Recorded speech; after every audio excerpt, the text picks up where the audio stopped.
الرحمن الرحیم رب اشرح لی صدری ویسر لی امری واحلل عقدۃ من لسانی یفقهوا قولی نحمده ونصلی علی رسولہ الکریم اما بعد. آج کی اس استقبالیہ تقریب کے حضور رواں اور جلگاؤں مجلس اتحاد المسلمین کے اہم رکن احمد سر صاحب اسٹیج پر تشریف فرما، جلگاؤں اتحاد المسلمین کے سرپرست ہمارے خیر خواہ بشیر برہانی صاحب، ساتھ ہی ساتھ دھلیا شہر سے تشریف لائے ہوئے دھلیا ضلع ادھیکش یوسف ملا صاحب، شہر ادھیکش نورا ٹھیکیدار صاحب، دھلیا ضلع یوتھ ونگ کے پریزیڈنٹ وسیم اکرم صاحب، ساتھ ہی ان کے ساتھ تشریف لائے ہوئے شعیب ملا صاحب، اور ساتھ ہی ساتھ ہمارے کارپوریٹر اور نیتا دھلیا کے سعید بیگ صاحب. اسی کے ساتھ اسٹیج پر تشریف فرما وسیم بنجاری صاحب، قیصر صاحب، سمیر سر صاحب اور دیگر معززین جو مالیگاؤں شہر سے میرے ساتھ تشریف لائے ہوئے، اور ساتھ ہی ساتھ مالیگاؤں مجلس میڈیا سے اور قائد و سالار مجلس میڈیا سے کے تمام ہی ذمہ داران.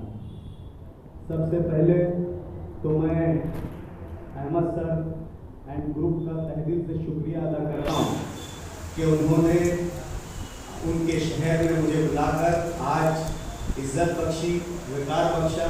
میں ان کا تہ دل سے ممنون ہوں. ساتھ ہی ساتھ یہ اعزاز کس لیے ہے، کیوں ہے، شاید یہ آپ لوگوں کو معلوم ہے، لیکن میں بتاتا چلوں کہ مجھے دوبارہ شمالی مہاراشٹر، نارتھ مہاراشٹر، اتر مہاراشٹر کا پریزیڈنٹ مجلس اتحاد المسلمین کا منتخب کیا. ماضی میں بھی مجھے اس عہدے سے سرفراز کیا گیا تھا، لیکن اس مرتبہ ہمارے نیشنل پریزیڈنٹ بیرسٹر اسد الدین اویسی صاحب کی ایما پر، ان کی خواہش پر، ان کی مرضی کے مطابق ہمارے اسٹیٹ پریزیڈنٹ جناب امتیاز جلیل صاحب اور جناب عبدالغفار قادری صاحب، ان دونوں صاحبان کی ایما پر مجھے دوبارہ جو ہے یہ نارتھ مہاراشٹر کا پریزیڈنٹ بنایا گیا.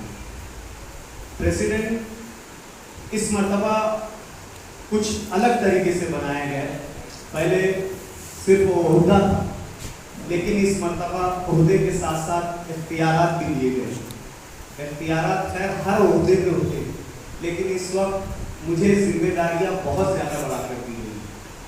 مجھے ذمہ داری دیتے وقت ہمارے نیشنل پریزیڈنٹ نے فون پر کہا کہ ہم نے بہت سنا ہے کہ مہاراشٹر کا، نارتھ مہاراشٹر، یہ علاقہ مجلس کے لیے نہایت زرخیز علاقہ ہے.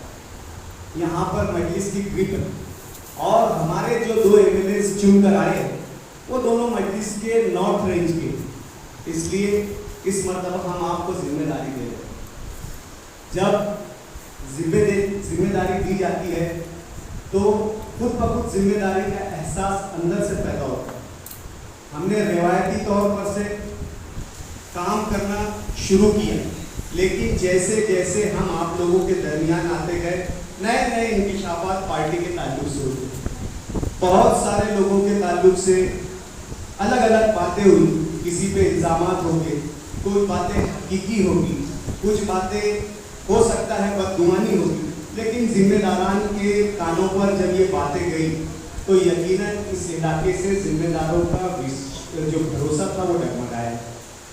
آپ اتنی بڑی تبدیلی ایک دم یکایک نہیں دیکھ رہے ہو. پہلے یہاں پر ایک الگ باڈی آپریٹ کرتی تھی جو حیدرآباد سے کرتی تھی، پھر اس کے بعد یہاں پر اورنگ آباد کی باڈی آپریٹ کرنے ہیں، لیکن اب اسے مالیگاؤں سینٹرلائز کر دیا. مالیگاؤں سینٹرلائز سے مراد مالیگاؤں کو نارتھ مہاراشٹر کی صدارت دی گئی ہے اور تمام تر ذمہ داریاں دی. تمام تر سے مراد ہر اچھے برے کا فیصلہ اور ہر اچھے برے کی ذمہ داری. دوستو، مجلس اتحاد المسلمین یہ بلا شبہ ایک سیاسی جماعت ہے. اس میں کوئی شک نہیں ہے کہ مجلس اتحاد المسلمین سیاسی جماعت ہے، لیکن مجلس کے پاس سیاست کے علاوہ ایک نظریہ ہے. مجلس ایک تحریکی فکر رکھتی ہے. مجلس کا مشن मजलिस का बुनियादी नुक्ता नज़र ये है कि इस देश में 70 सालों में जिन खुद साख्ता सियासी पार्टियां जो अपने आप को सेक्युलर कहती हैं और जिन्होंने 70 सालों से मुसलमानों को उनका हमनवा बताया, उनका हमदर्द बताया, लेकिन इन 70 सालों में मुसलमानों को सिर्फ वोट बैंक के तौर पर उन सियासी जमातों ने इस्तेमाल किया और ऐसे इस्तेहसाल शुदा दबे कुचले मुसलमान जो आज से 70 साल पहले हुक्मरान थे, जो आज से 70 साल पहले उमरा थे, जो आज से 70 साल पहले उनका तूती बोलता था, आज पसमानदगी का ये हाल है कि आज इस बात का उन्हें एहसास होता है कि हम इस मुल्क में महफूज है या नहीं। उनका एहसास ये है, एहसास तहफ़्फ़ुज़ खत्म हो चुका है। ये बहुत ही खराब और नाजुक हालात है मुल्क के लिए। यकीनन आज सब तो ये कहते हैं कि हिंदुस्तान में रहने वाला हर शहरी ये मेन स्ट्रीम में, मुख्य धारा में, लेकिन यहाँ पे बैठा हर मुसलमान ये महसूस करता है कि वो इस मुल्क में दुअम सुअम दर्जे का शहरी। आज ऐवानों में ऐसे फैसले हो रहे हैं जो इस मुल्क के आइन और दस्तूर के खिलाफ है, लेकिन आवाज उठाने वाला कोई नहीं सिवाय एक मर्द मुजाहिद असदुद्दीन ओवैसी। आज ऐवान में आपके हुकूक की लड़ाई अगर कोई लड़ रहा है तो वो है असदुद्दीन ओवैसी। आज चौराहे पर अगर आपके हुकूक की लड़ाई कोई लड़ रहा है तो वो है असदुद्दीन ओवैसी। आज नुक्कड़ में, गलियों में, कोचों पर, गली गली, करिया करिया अगर आपके तहफ़्फ़ुज़ की लड़ाई अगर कोई लीडर लड़ रहा है तो वो है असदुद्दीन ओवैसी। तो ये नजरिया है, ये फिक्र है, ये सोच है कि आपको आपके सियासी हुकूक किस तरीके से हासिल हो, आपकी अपनी खोई हुई साख किस तरीके से दोबारा बहाल हो, किस तरीके से आपके बच्चे तालीम में, रोजगार में और दूसरे तरक्याती मरहलात में अपने आप को पेश रख सके। आज आपके बच्चों का ये हाल है कि आपके बच्चों का ड्रॉप आउट रेशियो सबसे ज्यादा है। आपके बच्चों के पास तालीम नहीं, आपके बच्चों के पास सैनिटेशन नहीं, आपके बच्चों के पास हेल्थ नहीं, आपके बच्चों के पास कोई मुस्तकबिल नहीं। आज ये हालात, अगर 70 सालों से हम जिन लोगों को सेक्युलर कहते थे, हम 70 सालों से हमारा मसीहा, हमारे दर्द का मलावा जिन लोगों को समझ रखा था, आज उन्होंने हमारा ये हाल कर रख दिया है कि उन्होंने हमें सिर्फ और सिर्फ वोट बैंक के तौर पर इस्तेमाल किया। मुसलमानों को सिर्फ वोट हासिल करने वाला मजहब और जमात समझ कर रखा, उन्हें फैसिलिटी और सहूलत के नाम पर कुछ नहीं दिया। आज हमारे हालात ऐसे हैं कि हमारे बच्चे पंक्चर की दुकान खोलकर बैठे, हमारे बच्चे फ्रूट फरोश है, हमारे बच्चे गांव खेलों में जाकर भंगार जमा करते हैं। उनके लिए आला तालीम के मौके नहीं है, आला नौकरियों के लिए मौके नहीं है। ये हालात सिर्फ और सिर्फ जो है हमारे सियासी गलत फैसलों की वजह से हुआ है। जिन लोगों को हमने अपना हमदर्द समझा, जिन लोगों पर हमने तकिया किया कि ये लोग हमें हमारे मुश्किल हालात से निकालेंगे, हमें तरक्की देंगे, लेकिन उन्हीं लोगों ने हमारे साथ धोखा किया। जब हम वोट देने निकलते हैं, इलेक्शन का मौका आता है, तो ये मुफाद परस्त, इसी में हमारे बीच में से ही ये जमातों के मुफाद परस्त नुमाइंदे लीडर निकलते हैं और हमें फिरका परस्त कहते हैं। हमें कहते हैं कि तुम एक मजहब की बात करने वाली जमात के साथ हो। हमें कहते हैं कि तुम्हारा हिंदुस्तान में कोई वाली नहीं है, तुम ऐसी नजरियात वाली पार्टी के साथ चलो जो सेक्युलर है। अगर ये सेक्युलर है तो इनसे पूछो कि हमारी इबादत गाहों का आज ये हाल क्यों है कि हमें टूटने के बाद, शहीद होने के बाद सब्र का घूंट पीना पड़ता है। इनसे पूछो कि हमारे बच्चे जो मॉब लिंचिंग में मारे जा रहे हैं, जो आज से पहले ऐसे हादसा नहीं होते, इन हादसा का जिम्मेदार कौन है। इनसे पूछो कि हमारे ईमान के साथ, हमारे अकीदे के साथ खिलवाड़ हो रहा है, हमें गलत सलत नारे लगाने के लिए कहा जा रहा है, ऐसी बातें कहने को कहा जा रहा है जो हमारे अकायद से टकराते हैं, जो अल्लाह ताला की वहदानियत का हम इकरार करते हैं, उस अकीदे से ये ऐसी बातें हमसे करवाते हैं कि हमारे इन अकीदों से ये बातें टकराती हैं। हमारे इन सब बातों का ये सेक्युलर पार्टी अगर मुहाफिज है, ये अगर हमारे इन अकायद का, हमारे इन हालात का, हमारी मस्जिदों के तहफ़्फ़ुज़ का, हमारी जानों के तहफ़्फ़ुज़ का, हमारे अक़ायद के तहफ़्फ़ुज़ का अगर ये आपसे वादा करते हैं, अगर ये आपको इस बात का एश्योरेंस दिलाते हैं कि हम इन तमाम बातों पे मुहाफ़िज़ हैं और आइंदा इन जो 70 सालों में नहीं हुआ ये आपके साथ दोबारा, जो 70 सालों में हुआ ये दोबारा आप लोगों के साथ नहीं होगा, तो बिलाशुबा आपको जाना चाहिए। लेकिन आजमाए हुए को दोबारा आजमाना सबसे बड़ी गलती है। हमने इन्हें एक नहीं, दो नहीं, 70 साल आजमाया है। हमने इक़्तिदार के जितने भी ओहदे होते हैं, चाहे प्राइम मिनिस्टर हो, चाहे मुख्यमंत्री हो, चाहे तुम कह लो मंत्री हो, चाहे मेयर हो, चाहे नगर अध्यक्ष हो, जितनी पोस्ट आती है हमने तमाम पोस्ट इन लोगों को दिया। इसके एवज में हमें क्या मिला? क्या मिला? आज हमारी पहचान क्या है? आज हमारा वजूद क्या है? क्या हमें इस बात का यकीन है कि आने वाले 70 सालों में हम खुशहाल हो जाएंगे? क्या यकीन है कि हमारे बच्चे, इनका मुस्तकबिल संवर जाएगा? यकीनन आप लोगों के अंधेरे के सिवा कुछ नहीं दिखेगा।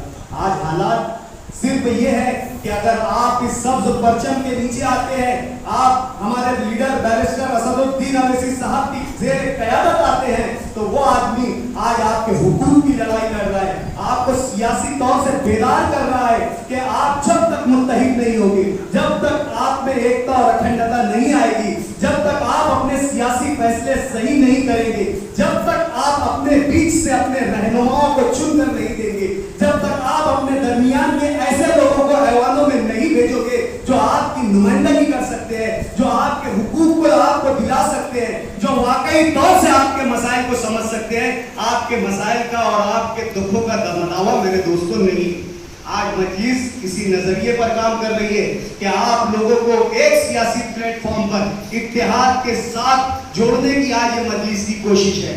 यकीनन नजरियाती इख्तिलाफ हर जगह है, आइडियोलॉजी में टकराव हर जगह है, वैचारिक मतभेद हर जगह है, हम इससे इनकार नहीं करते। ये जिंदा कौमों की निशानी है कि ये टकराना जिंदा कौमों की निशानी है, मुख्तलिफिन ख्याल होना ये जिंदा कौमों की निशानी है। लेकिन उन ख्यालात को बुनियाद बनाकर अपने आप में इंतशार पैदा करना ये सबसे बड़ी बेवकूफ़ी है। अलग अलग नजरियात के साथ एक प्लेटफॉर्म पर रहना असल इत्तेहाद यही है। यही है कि हमारी सोचें तो मुख्तलिफ हो सकती है, हमारी बातें तो मुख्तलिफ हो सकती है, हमारे ख्यालात तो मुख्तलिफ हो सकते हैं, लेकिन हमारा मकसद, हमारा नज़्मुल ऐन, हमारा हदफ, हमारा निशाना, हमारा टारगेट कभी अलग नहीं हो सकता। आज हमारा टारगेट, हमारा निशाना इस मुल्क की सत्ता में भागीदारी है, इस मुल्क की सत्ता के आला ओहदों पर हमारे लोगों का रहना है, मुल्क के उन ऐवानों में जो कानून साज है वहां पर हमारे लोग रहे ताकि हमारे हुकूक और हमारे हक में कायदे बने। इसी सोच के साथ हम आज आपके शहर में आए हुए हैं। हम आगे वक्त में यहाँ पर हमें लोकल बॉडी भी डिक्लेयर करना है, कई नाम हमारे सामने आए हैं, लेकिन हम एक बात फिर ये कहेंगे कि नजरियात में टकराव होना ये लाजमी बात है, लेकिन नजरियात की बुनियाद पर इंतशार ये मौत है। आप लोग यहाँ पर जितने भी जिम्मेदार हैं, यहाँ पर संजीदा इंटेलेक्चुअल्स लोग बैठे हुए जो जिन्हें हम बुद्धिजीवी कहते हैं, आप इन मकसद के तहत हम इनको जिम्मेदारी देकर जा रहे हैं कि आने वाले वक्त में ये तमाम जो यहाँ पर काम करने का जज्बा रखते हैं, जो पार्टी के मंशूर को लेकर आगे चलना चाहते हैं, उन लोगों को जोड़कर इत्तेहाद के साथ आइए ताकि हम मिलजुल कर काम करें। याद रखिए, आपको जिम्मेदारी कौम ने दी है। यहाँ पर मुंतखब नुमाइंदे इस बात की याद दहानी कर ले कि आप कौम का सरमाया हो, आप पर मिल्लत ने भरोसा किया है, आपके नाम पर नहीं, आपको नजरिए की बुनियाद पर चुनकर दिया गया है। आपको इस शहर में मजलिस की आइडियोलॉजी को लेकर आगे बढ़ने के लिए चुनकर दिया गया है। आपको इसलिए दिया गया है कि आप इनके बीच के नुमाइंदे हैं, आप मजलिस के मंशूर को लेकर चले। मजलिस है, सब है, मजलिस है, सियासत है, मजलिस है, नाम है, मजलिस नहीं है तो फिर वक्त तुम्हारा कुछ भी नहीं। मजलिस के दामन को मजबूती से थाम रखिए। अल्लाह ने इसके जरिए आप लोगों को इज्जत दी है, अल्लाह ने इसके जरिए आप लोगों को वकार दिया है, अल्लाह ने इसके जरिए आप आपको पहचान दी है, इसका हक अदा कीजिए।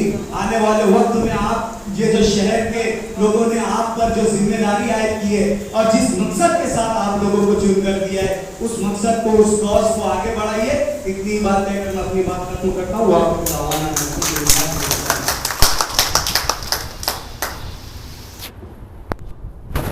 माशाअल्लाह।